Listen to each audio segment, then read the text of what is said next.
नाही कुणाच्या बापाचं. अरे कोण म्हणतं देत नाही, घेतल्याशिवाय राहत नाही. अरे कोण म्हणतं देत नाही, घेतल्याशिवाय राहत नाही. अरे कोण म्हणतं देत नाही, घेतल्याशिवाय राहत नाही. अरे कोण म्हणतं देत नाही, घेतल्याशिवाय राहत नाही. या मुदार अधिकाऱ्यांचं करायचं काय? खाली डोकं वरती पाय. अरे रिपब्लिकन सेनेचा, जय असो. रिपब्लिकन सेनेचा, जय असो.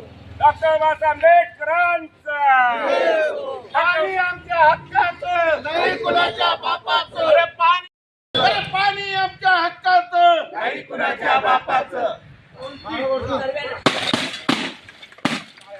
अरे पाणी आमच्या हक्काचं, नाही कुणाच्या बापाचं. अरे पाणी आमच्या हक्काचं, नाही कुणाच्या अरे बापाचं. या मुदार अधिकाऱ्यांचं करायचं काय? खाली डोकं वरती अरे पाय. या मुदार अधिकाऱ्यांचं करायचं काय? खाली डोकं वरती पाय. अरे या मुदार अधिकाऱ्यांचं करायचं काय? खाली डोकं. आज आम्ही रिपब्लिकन सेनेच्या वतीने भुसावळ नगरपालिका प्रशासनाला चेतावणी देण्यासाठी आलेलो होतो. भुसावळ अ वर्ग नगरपालिका असताना भुसावळ शहरामध्ये 15 ते 20 दिवसाच्या आड हे पाणी सोडण्यात येतं आणि ते घाण पाणी या भुसावळ नगरवासियांना प्यावं लागतं. आणि इथला नगरपालिका प्रशासन इथला ना मुख्याधिकारी जागेवर असत, ना उपमुख्याधिकारी जागेवर असतात, ना पाणी पुरवठा अधिकारी जागेवर असतात. यांना आम्ही 48 तासाच्या अगोदर रिपब्लिकन सेनेच्या वतीने निवेदन दिलेलं होतं की भुसावळ शहरातल्या पाणी पुरवठा हा रोस्टरप्रमाणे कसा जाहीर होतो त्या पद्धतीने रोस्टरप्रमाणे जाहीर व्हावा आणि पाणी हे स्वच्छ आणि चांगलं पाणी हे नगरपालिकेने भुसावळ शहरातील नागरिकांना पुरवलं पाहिजे. परंतु अद्यापपर्यंत नगरपालिका प्रशासनाने कोणतीही कारवाई केली नाही. इथला अधिकारी फक्त खुर्ची उपवण्याचं काम AC ऑफिसमध्ये बसून करत आहे. त्या निषेधार आज प्रथम आम्ही मटके फोडा आंदोलन केलं.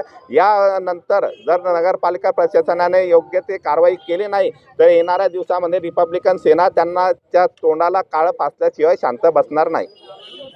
जर का पाण्याचं पाण्यावरती जर का काही त्यांनी आक्षेप घेतला तर जर का जे बी पाणी येणार आहे त्या पाण्यासाठी एवढं सगळं आंदोलन घडत आहे. आणि जे पाणी येणार ते पाणी स्वच्छ आणि नीटनेटकं असावं, साफसुथरं.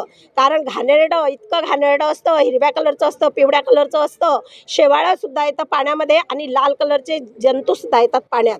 आता ह्या पाण्याचं जनता काय करणार आहे मला एवढं सांगा तुम्ही. याच्याने सगळी रोगराई पसरते आहे. आणि दुसरी विशेष गोष्ट, आता यानंतर पाणी जेव्हा सोडणार साफसुथरं आणि नीटनेटकं की जनतेच्या कामं येईल असं, पण ती सकाळी 6 वाजेपासून तर संध्याकाळच्या 6 वाजेच्या वेळेमध्ये हे पाणी सुटलं गेलं पाहिजे. रात्री 15 दिवसानंतर. आणि 15 दिवसानंतर पाण्याचा साठा किती ठेवणार आहे?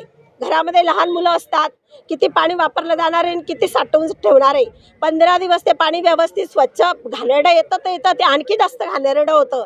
आणि मध्यरात्री पाणी सुटलं जातं. 2 वाजता 3 वाजता रात्रभर बिचारे थकून येणारे लोक काम करून येतात, रात्रभर ते पाणी भरत असतात आणि सकाळी बिचारे एवढे रात्रभर जागरण करून त्या पाण्यासाठी ड्युटीला सकाळी निघून जातात. काही लोक महत्त्वाचे कामं असल्यावर सुद्धा त्या पाण्यासाठी घराच्या बाहेर पडत नाही.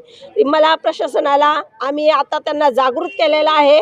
तर हीच विनंती आहे, आताही ते सांगते की वेळेवर पाणी सोडायचं सकाळी 6 ते संध्याकाळी 6 वाजेपर्यंत. आणि तेही पाणी स्वच्छ आणि व्यवस्थित आलं पाहिजे, नाही तर प्रशासनाच्या तोंडाला काळं फासल्याशिवाय राहणार नाही.